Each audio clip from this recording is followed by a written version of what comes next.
Kamu mungkin sering dihadapkan pada situasi di mana dalam satu hari ada banyak hal yang ingin kamu lakukan. Tapi entah kenapa, tiba-tiba satu hari tersebut selesai begitu saja sebelum kamu sempat melakukan hal-hal yang kamu niatkan.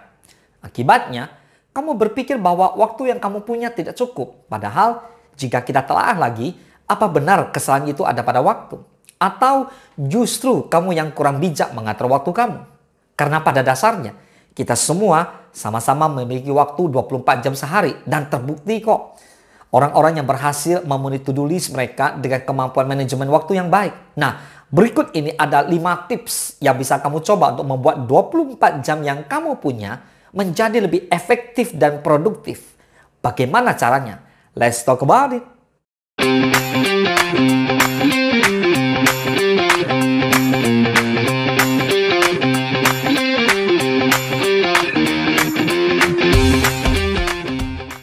Yang pertama, ingat bahwa kamu punya hak penuh atas waktu kamu. Seperti yang telah disinggung sebelumnya, kita sebagai manusia diberikan waktu oleh Tuhan sebanyak 24 jam dalam satu hari, tanpa ada yang bisa menambah atau menguranginya. Maka dari itu, tanamkan pada diri kamu bahwa 24 jam itu sepenuhnya milik kamu. Dan kamulah yang berhak menentukan untuk apa kamu menggunakannya. Semisal kamu mendapat ajakan nongkrong atau semacam itu, sebaiknya pertimbangkan dulu apakah pertemuan tersebut memang penting. Mungkin untuk mempererat tali silaturahmi, ya menambah relasi, atau justru hanya kumpul-kumpul biasa yang sudah terlalu sering dilakukan. Kamu yang paling tahulah diri kamu yang dari mana yang terbaik untuk diri kamu. Yang kedua, jangan menuntut kesempurnaan. Kadang waktu terasa tidak cukup karena kita terlalu menuntut kesempurnaan. Padahal done is better than perfect. Lebih baik mengerjakan sebuah tugas hingga selesai daripada terus fokus mempercantiknya. Sampai-sampai kamu sendiri bingung atau malah kehilangan mood untuk menyelesaikannya. Selain itu, kamu bisa mendahulukan tugas yang sekiranya lebih mudah atau yang kamu senangi. Ini dapat membantu kamu untuk lebih bersemangat lagi dalam mengerjakan tugas-tugas berikutnya. Yang ketiga, buat deadline-mu sendiri. Para deadliners pasti relate dengan kondisi di mana ketika ada tugas yang tenggatnya hanya tinggal beberapa jam, maka di situ biasanya semangat kerja mulai terpacu. Dari yang tadinya sibuk berleha-leha dan bingung mau mengerjakan tugasnya seperti apa, entah bagaimana, inspirasi hadir begitu saja sehingga mengerjakan tugas menjadi lebih lancar. Nah, melihat pola ini, kita bisa memanipulasi hal tersebut dengan menciptakan deadline sendiri yang mendahului deadline asli dan merencanakan suatu denda apabila deadline tersebut tidak terpenuhi.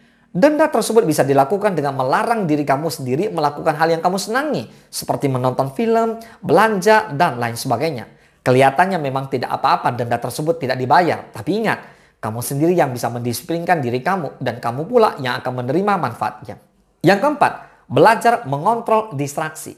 Ngomong-ngomong tentang distraksi, orang-orang cenderung menggunakan istilah ini untuk hal-hal yang relatif kurang bermanfaat seperti scrolling media sosial, membalas chat, main game, dan lain-lain. Padahal, jika kita merujuk pada arti sebenarnya distraksi ini adalah suatu hal yang mencegah kita memberi perhatian penuh pada sesuatu. Misalnya, ketika sedang kerja di depan laptop, tiba-tiba ada pesan masuk dan kamu membalas pesan tersebut. Sebaliknya, bisa pula ketika kamu sedang main game, tiba-tiba kamu teringat tugas yang belum selesai. Maka dari itu, penting untuk mengelompokkan distraksi kamu pada setiap waktu tertentu. Simpelnya, kamu bisa membuat jadwal harian, entah itu di Google Calendar atau tulis di manual di buku catatan kamu. Jadwalkan dari jam berapa sampai jam berapa kamu akan mengerjakan tugas dan tentukan pula waktu untuk kamu menghibur diri. Selama rentang waktu tersebut, matikan notifikasi dan fokus dengan apa yang kamu kerjakan. Begitu pula pada saat tiba jadwal untuk melakukan hiburan, kamu tidak akan merasa bersalah sebab kerjaan kamu sudah memiliki waktu tersendiri. Yang kelima, lakukan self reward dan evaluasi di akhir hari. Self reward yaitu melakukan suatu hal yang menyenangkan sebagai hadiah bagi diri sendiri ketika berhasil mencapai target yang telah ditetapkan. Jika pada poin sebelumnya terdapat denda yang melarang kamu mendapat hiburan, maka self reward adalah kebalikannya. Nah, self reward tidak perlu mahal dan unreachable. Sekedar makan es krim, berbelanja, atau menonton satu film favorit saja dijamin sudah bikin bahagia jika dilakukan usai menahan diri sampai tugas selesai. Selain itu, evaluasi di akhir hari juga penting. Lebih tepatnya, bisa kamu lakukan menjelang tidur. Kamu bisa membandingkan jadwal yang telah disusun dengan apa saja yang telah kamu kerjakan. Tak masalah jika terdapat sedikit perbedaan, sebab kita tak selalu bisa mengontrol segala hal. Selidiki kembali kinerjamu di hari itu.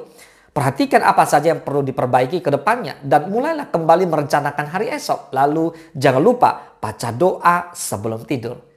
Jadi itulah 5 tips yang semoga bisa membantu kamu agar jauh lebih produktif. Tentunya lakukan hal tersebut sesuai dengan kenyamanan dan kebutuhan kamu ya. Semoga bermanfaat. Salam sukses, dahsyat.